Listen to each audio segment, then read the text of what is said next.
I can make things happen. Clothes, get dressed on me. All I have to do is wave my hand. Dennis, be able to speak. Biscuits. What? Biscuits. Please, please, please. Hello. Your character in this, he's been given the power to do anything, but I thought a lot of people might have asked you what you would do with that power, so I thought I would ask who you would like to give that power to. Oh my goodness. Maybe my own dog. One of my dogs, Minnie, not Myrtle, she's crazy.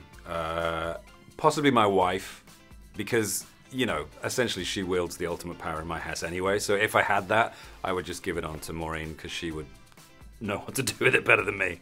So yeah, I would definitely pass it to my missus. What do you think your dogs would do with it? Oh, they would just, Minnie would just create endless, I mean, it's the same as Dennis, you know, she would just want, she likes bones, she likes these little bones we get from the pet vet. It's amazing, she would do anything for those things. So she would just make the world full of those. Let everyone who died be alive again.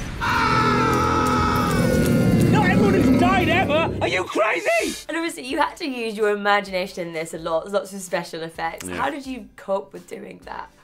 I've done it a few times now, you know, you sort of, acting is essentially like just playing. And when you're a kid, that's what you do all the time, whether you're, you know, playing war or mummies and daddies or whatever, you make stuff up, you know? And so it's just a question of every time I did this, I knew there'd be like a blue flashing light come out of my hand, or if I was talking to Dennis, or aka Mojo, is the dog's real name, and he was just looking at me like, when can I have a biscuit? Then there would be some guy offset doing his voice because Robin was in LA doing the voice. Yeah, it's a lot of imagination used, but it's playing, that's what you do. We're trained, we do that as children and we shouldn't lose the ability to do it. I couldn't agree with you more. Yeah. On the subject of dogs, I was thinking on the way here, would you prefer every single day to be followed around by one giant talking dog? Yeah. Or an army of small talking dogs? Small talking dogs? Yeah. Probably one. I think the cacophony of a lot of talking dogs would become slightly clamorous. One super smart, like Great Dane that could talk would be an amazing sidekick, I think. And he's bigger than that, he's like a big horse. Big, like, well, it's like Nick Frost, who's like a lovely, big, hairy, talking dog. No, he's like more like a bear.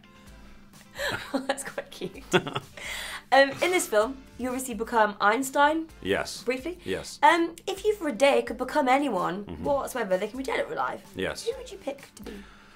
That's a good question. I might be Paul McCartney. I just saw him at the O2 play a 3-hour set at 72 years old, which was extraordinary. And I went both nights, actually. And it was so amazing to see him still just bringing it. And hasn't changed the key of those songs in all these years. Still just rocking it. That would be cool, to play in front of 20,000 people. Songs that are classic, legendary songs. What an amazing situation that would be. I've always thought that. Step out onto the stage and see that whole audience. Yeah. And be like, wow. And then my wife would actually like me more because she is so in love with Paul McCartney that she would ditch me for him in a second, even at 72. You'd be him? But I'd be him. Best of both worlds. So the larger subtext of this film is that this man has the pressure of almost saving the world on him, doesn't he? Yes. Because the aliens will ruin the world if he doesn't make the right Yes, choices. yes. That sort of pressure. Can you think of a time that you've been under an incredible amount of pressure similar to that?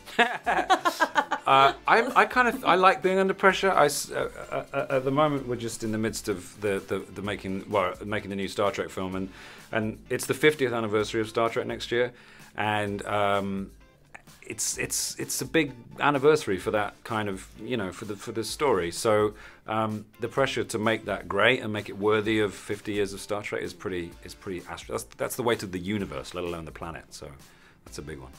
It's the fan universe, certainly. The fan universe, and a loud and passionate universe they are too. With that in mind, before I go, what has surprised you the most about working on that film? The amount of interest in Benedict Cumberbatch. No, just the sets and the kind of, you know, the love for the story, you know, it's incredible.